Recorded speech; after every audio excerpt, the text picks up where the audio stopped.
You are listening to Hold Fast, a podcast where we have biblical truths for daily battles.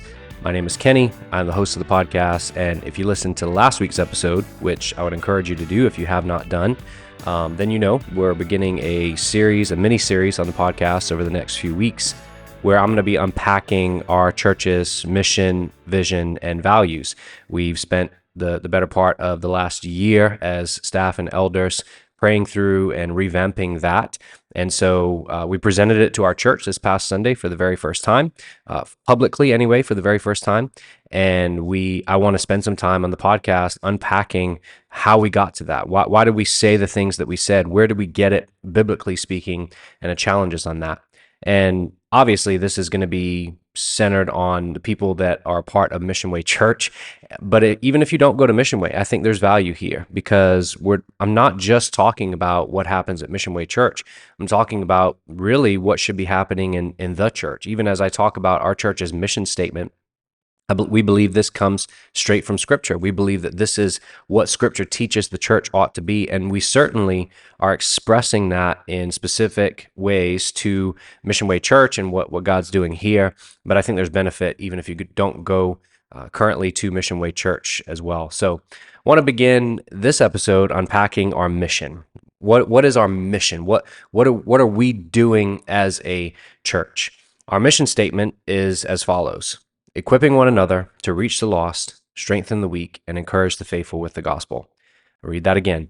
Equipping one another to reach the lost, strengthen the weak, and encourage the faithful with the gospel. Let's maybe first ask the question, does a church have to have a mission statement? I mean, is it absolutely necessary that a church have this stated, written mission statement? No, the Bible doesn't instruct churches to have that. We already have one in a sense, right? In Matthew 28, the Great Commission, when Jesus says, go and make disciples, that is the mission of the church. Now, I do believe that it's helpful and maybe even wise to have a mission statement, especially in today's world, because you can have churches who maybe have the same or very, very similar theology, but the church life, how they function and the ministries they're involved in can look very different. And so when you move to a new area or you're selecting what church to join, it can be helpful to know right off the bat, what are some of the things that this church values and prioritizes?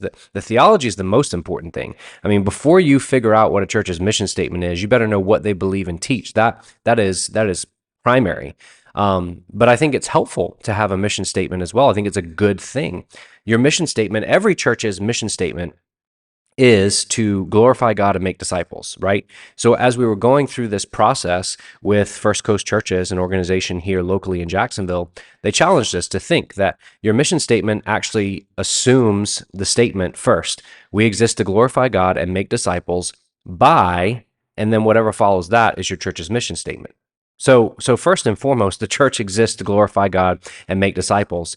And then your mission statement really tells, like, how do you uniquely do that in the context that God has your church? You talk about how your local body of believers is living out the Great Commission currently. It shows what you prioritize right off the bat. And it's an instant declaration of what you're about. I think our mission statement does that pretty well.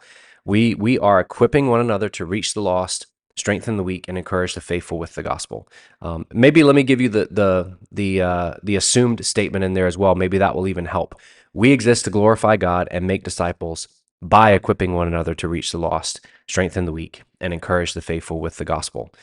I think you want people to hear your mission statement as a church and think, that's the kind of church I want to be a part of, right? Like, that's one of the goals in this, is as people are looking and praying and searching about what church they want to be a part of, I think your mission statement can help them to think, yeah, that's the kind of church that I want to be a part of. So that's really my case for why we even do this. Obviously, there's more I could say about that, but I think that's pretty self-explanatory as to why we would even spend some time on something like this. So let's break our mission statement down. I'm kind of giving my case for why we even have one. Let's break down our mission statement really in its entirety. Why did we select this language? Where does it come from? How did we get to this as the final product of our mission statement?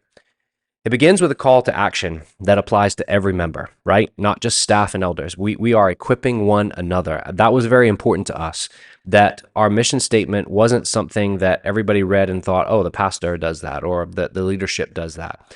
but that everybody reads it and goes, okay, this is a call to me. This is something I'm called to do. For everybody that calls MissionWay home, you have the job of equipping one another to do these things. We see this call to believers in the church clearly spelled out in places like Ephesians 4:11 through 16. I just preached on that passage this past Sunday.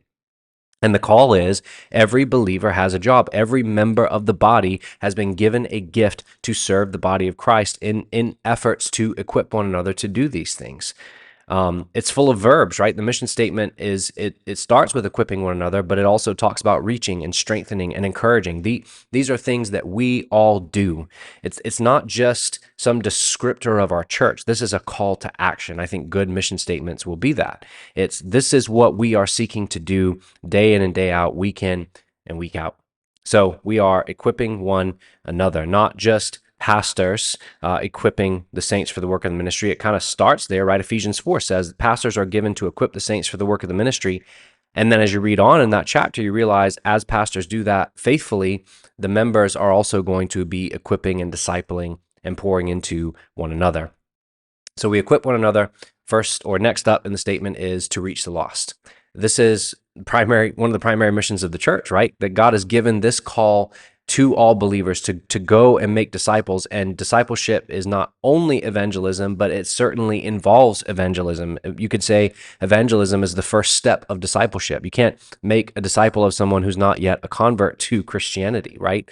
The church is God's plan A for evangelism, and there's no plan B. Many people have said that or something like that over the years, and I agree that the church, the big C church, the global church, is God's plan A for evangelism, and there's no plan B. Passages like 1 Corinthians 9:19 through 27 talk about Paul's heart for evangelism and his desire to preach the gospel at all costs and to make sure that he runs the race well and that he reaches more and more people with the gospel. That I want that to be the heartbeat of our church as well. And if I'm being honest, admittedly, this is an area where MissionWay needs growth. We need growth corporately as a church with our formal ministries in the area of evangelism, and we need growth from our individual membership because I don't think that on a large scale, many of our members are involved in day-to-day evangelism. And if you're listening to this and you're a member of MissionWay Church, I'm not saying that to bash us. I'm saying that to challenge us, and I'm saying that to myself. Do you know the neighbors that you live next to and see and maybe even wave at every single day? Are you trying to build relationships with them and reach them with the gospel? What about your family members that don't know Christ? The coworkers that you encounter on a daily basis, the friends that you have that maybe know that you're a Christian, but you've never really had a deep conversation with them about your faith. We want to equip one another to reach the lost. We want to make sure that we have a heart for evangelism in our church and in the ministries that we're a part of here locally and even globally as well. Next, we want to strengthen the weak. Now, I know that some people hear weak and immediately might even get slightly offended because you go, how could you call people weak?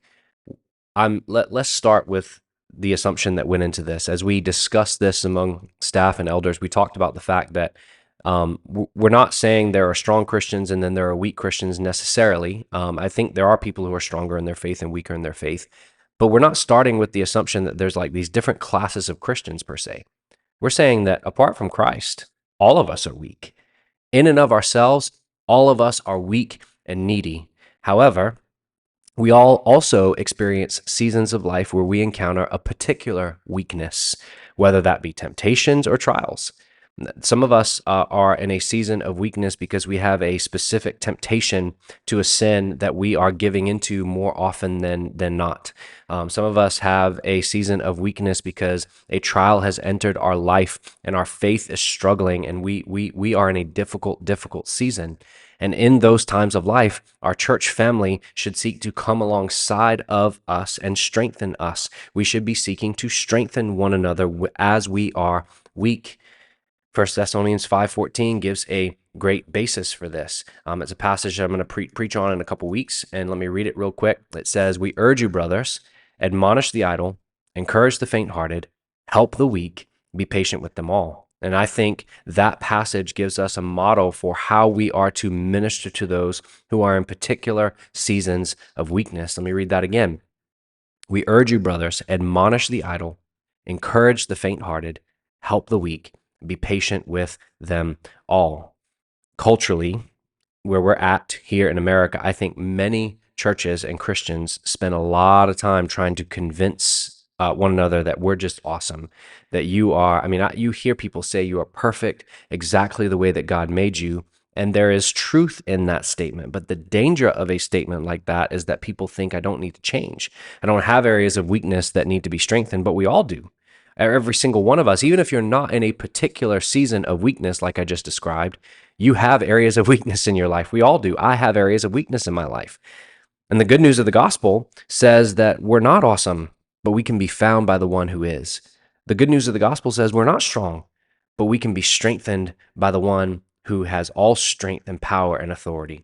The good news of the gospel is that we need comfort and we need help and we need somebody to be patient with us, and the Lord comes and does all of those things for us.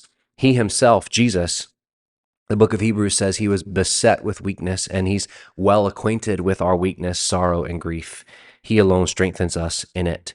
And this should not be a part of the mission statement that makes us feel like, oh gosh, I'm weak. This should excite us to want to minister to one another, to be a part of a church that wants to minister to us in the midst of our weakness. We should be a people that surround one another where we are weak and help lift one another up and lift our eyes toward heaven again, lift our eyes toward Christ again, where we will find our strength. I hope and pray that our church is a church family that strengthens one another in our weaknesses. And I hope that we are a church where nobody would walk in and feel like any of us feel superior to them, where nobody would walk in and feel like everybody else has got this Christian life thing figured out and I'm just a mess and I don't think that I fit in here. I hope that anybody who steps into our church, no matter the weakness that they find themselves beset with, would find hope, would find strength, would find the call of the gospel, and would find Jesus to be enough for them. I pray that happens in our church. The next thing that we say in this mission statement is that we are to encourage the faithful. We want to equip one another to encourage the faithful. I think this is pretty straightforward. We're not supposed to neglect meeting together, as Hebrews 10 says, but we are to continue to meet together and encourage one another all the more as we see the day of Christ's return drawing near. Again, we're not trying to set these categories like there's weak Christians and there's faithful Christians. I think all of us as believers have areas of our life where there's weakness and areas of our life where there's faithfulness. And where we are being faithful, I don't want our church to look at somebody who's in a season of just faithfulness. They're growing and the Lord's doing some great things in their lives and forget about them.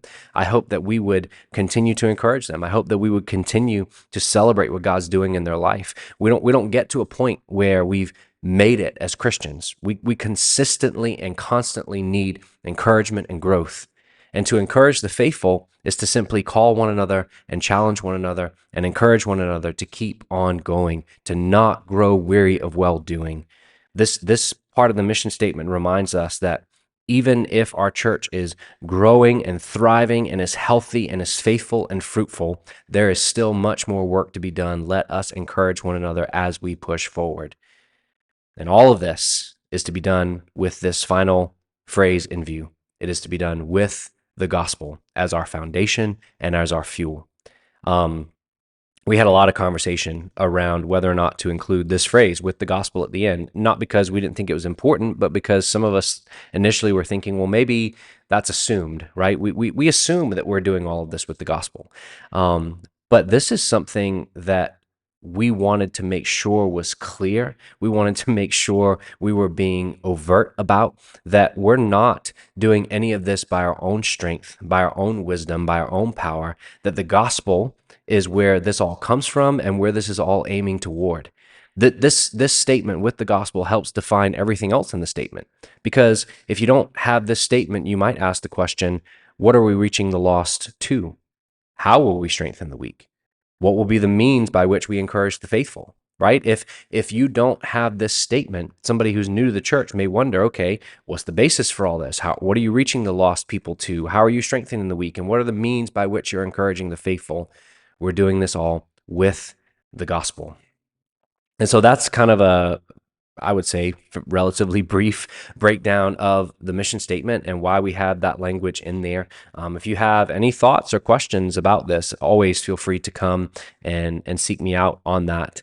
I remember as we were kind of concluding that the time of writing our mission statement, and we had gotten it on the board, and we were all in agreement that that's what we wanted. Those that were helping us from First Coast Churches said, "You guys realize that this is a bold mission statement?" And I responded by saying, "Yes, it is." And I pray that its boldness would shake some of our people out of complacency and encourage those of us who are seeking to be on mission to keep on going. I wanted a bold mission statement. I wanted a mission statement that, if you really think about what this is calling us to, it stirs something in you. It challenges you. It maybe even exposes the parts of this where you're like, I don't think I'm doing that. I don't think I'm a part of that. And I hope it exposes the areas in our church where we would, if we're honest with ourselves, we would say, I don't think MissionWay is really doing well in that area. We need to be better there. We need to make sure that we're strengthening that area of our church or of our ministry. And it's my desire that this mission statement would be stated from here on out at the end of every worship service that we have in some way, shape, or form, to remind us as we go, remind us why we gathered there in the first place on that Sunday morning, and what we are about to do as we scatter to our homes where we live, work, and play. And I want this to be set before us often. I want us constantly to be thinking and praying about individually whether or not I'm walking in this mission, and corporately as a church, whether or not we are walking in this mission. So thanks as always for taking the time to listen to this episode. Next week, Lord willing, on the podcast, I'm going to begin breaking down our values. What are the things that we value, and what went into those values, and how are they going to inform what we do, how we do it, and why we do it here at MissionWay Church. Thanks for listening to this episode. Lord willing, I'll be back next week with another one. God bless.